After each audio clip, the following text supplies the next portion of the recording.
तो आइए बच्चों बात करते हैं इस बार के नीट 2025 के यूनिट्स एंड डायमेंशंस के क्वेश्चन के। और इसमें जाहिर सी बात है कि ये क्वेश्चन ना, इसकी इक्वेशन सॉल्वेबल नहीं थी, क्योंकि टाइम जो था एस की पावर अल्फा, एरिया की पावर बीटा, डेंसिटी की पावर गामा, रेडियस की पावर डेल्टा पे डिपेंडेंट है। और मैकेनिक्स में आप तीन ही इक्वेशन बना के तीन वेरिएबल सॉल्व कर सकते हैं, चौथा नहीं। बट मैं आज ना इस चीज़ पे फोकस नहीं करना चाहता हूँ। मैं ये बताना चाहता हूँ कि जो ये दे रखा है, जो सबने छोड़ दिया, if speed V R of the gas coming out of the balloon depends on R as R raise to the power A. सबने इसको स्किप करके सीधे एस की पावर अल्फा, ए की पावर बीटा, रो की पावर गामा और आर की power delta को सॉल्व किया है। जाहिर सी बात है एलिमिनेशन से सिर्फ ऑप्शंस देख के ही सॉल्व हो सकता है, ये तो सच है। लेकिन इसकी बात करते हैं कि जो ये वेलोसिटी ऑफ द गैस जो है रेडियस की पावर ए पे डिपेंडेंट है, इसे कैसे कर सकते हैं। तो क्वेश्चन ये था हमारा, a balloon is made of a material of surface tension S and its inflation outlet from where the gas is filled in has a small area A. It is filled with a gas of density rho और spherical shape है, radius r, और gas बाहर आ रही है, radius decrease हो रही है r से 0 तक टाइम t में। हाँ ठीक है। तो मान लेते हैं किसी मोमेंट पे गैस स्फेरिकल है, सॉरी बैलून स्फेरिकल है, और इसमें एक छोटा सा आउटलेट है, ठीक है, इन्फ्लेशन आउटलेट, राइट, छोटा सा। तो इससे कि लगभग शेप अभी स्फेरिकल ले लेते हैं। तो जाहिर सी बात है, तो अंदर प्रेशर होगा, उसको हम इंटरनल प्रेशर बोल देते हैं। और ये एरिया ओरिफिस का ए मान लेते हैं, और यहाँ से मान लेते हैं कि वेलोसिटी से गैस बाहर आ रही है। जस्ट इनसाइड और जस्ट आउटसाइड अगर हम मान लीजिए एक मोमेंट पे, सिर्फ एक मोमेंट पे बर्नौलीज थ्योरम लगाएं, जिस समय पर इसकी रेडियस अभी स्मॉल आर है, तो क्या होगा। तो देखिए प्रेशर हम ग्रेविटेशनल पोटेंशियल जी दोनों कंसिडर नहीं करते, कंसिडरिंग कि एक और जो 2.1 और 2 है दोनों सेम लेवल पे, ठीक है। तो P I rho g h, इधर वेलोसिटी भी काफ़ी कम है क्योंकि एरिया बहुत छोटा है, तो यहाँ पर वेलोसिटी ज़्यादा होगी, V2 काफ़ी ज़्यादा होगी, अंदर उतनी तेज़ वेलोसिटी नहीं होगी, है ना। तो P प्लस वैसे होता है रो जी H1 half rho V square, है ना, इज इक्वल टू P जो भी है बाहर, P फाइनल प्लस रो जी H2 प्लस हाफ रो V2 स्क्वायर, है ना बच्चों। तो यहाँ पर अब क्या हो रहा है कि H1 H2 को तो हम इग्नोर मार देते हैं, यहाँ पर इसकी ज़रूरत नहीं लेते हैं, हम लिखते हैं लगभग सेम लेवल ही है। और यहाँ पर V1 को भी ऑलमोस्ट पहले 0 ले लेते हैं, ठीक है। तो internal pressure is equal to जो भी बाहर प्रेशर है, जो कि एटमॉस्फेरिक प्रेशर है, प्लस हाफ रो बाहर एयर की, विंड की जो गैस निकल रही है उसकी वेलोसिटी V है। अंदर प्रेशर कितना होता है, P0 प्लस आप बैलून के अंदर जानते हैं 4S/R जो है वो एक्सेस प्रेशर होता है, is equal to atmospheric pressure P0 plus half rho V square बच्चों, है ना। तो यहाँ से P0 उड़ गया, और आप जानते हैं कि यहाँ पर V square R inversely proportional to R आ गया, V स्क्वायर R की पावर -1 के प्रोपोर्शनल आ गया, तो V प्रोपोर्शनल आ गया R की पावर -12 के।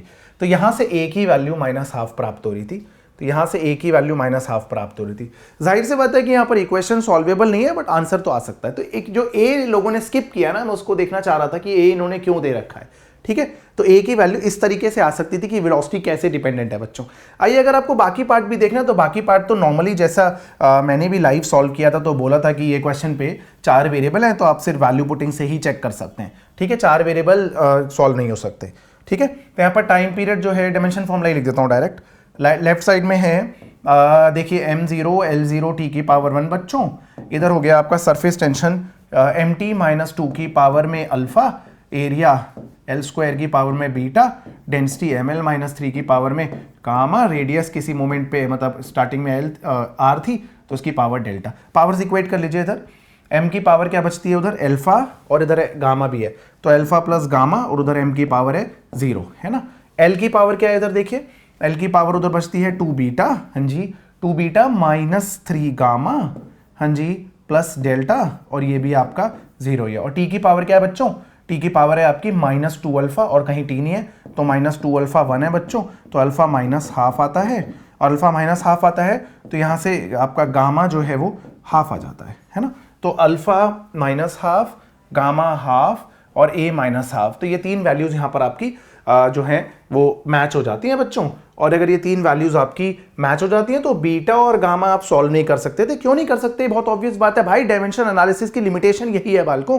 क्या लिमिटेशन है कि भाई अगर मैकेनिक्स की बात हो रही है जिसमें सिर्फ mLT लिया जाता है, थर्मोडायनेमिक्स में टेम्परेचर भी आता है और इलेक्ट्रिक करंट में करंट भी आ जाता है, अगर 3 ही आप इक्वेशन बना सकते हैं, तो 3 इक्वेशन से आप 4 वेरिएबल तो सॉल्व ही नहीं कर सकते हैं, है ना बच्चों। हालांकि ऑप्शन ढूंढी जा सकती थी, फिर भी अगर आप चाहें तो बीटा, डेल्टा और ये वाली वैल्यूज आप सेटिस्फाई करके यहाँ पर आप चेक कर सकते हैं कि ये इक्वेशन सेटिस्फाई हो रही है नहीं। जैसे कि अगर बीटा हम -1 ले लें तो 2 इंटू बीटा है ना -3, गामा कितना आया था हमारा, गामा आया था हाफ, हाँ जी, है ना, प्लस डेल्टा इक्वल्स टू 0। ठीक है, तो यहाँ पर हमने बीटा को -1 ले लिया तो ये आ गया माइनस, तो यहाँ पर डेल्टा की वैल्यू हमारी सच में 7/2 आ रही है। तो बिल्कुल एग्जैक्टली ये मैच हो गया। आप इक्वेशंस को सॉल्व करके तो खैर अल्फा बीटा गामा डेल्टा चारों वेरिएबल नहीं निकाल सकते थे। उम्मीद है बच्चों आपको समझ आया होगा ये क्वेश्चन। तो मैंने कोशिश करी कि जो r की पावर a, ज्यादातर टीचर्स ने स्किप किया कि a को क्या ही करेंगे, वो मैंने आपको बताने की कोशिश करी। आंसर तो खैर ऑप्शन देख के अल्फा प्लस गामा 0 एक ही ऑप्शन में आ रहा है, तो वहां से भी आ गया था, राइट।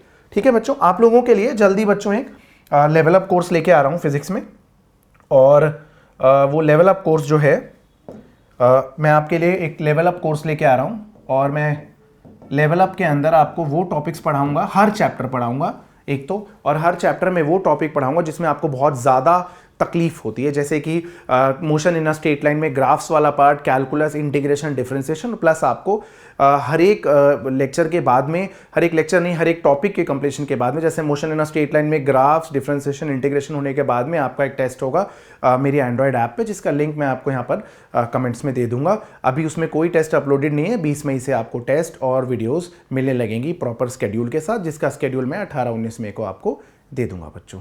आई होप आपको मजा आया होगा। Thank you so much and best wishes.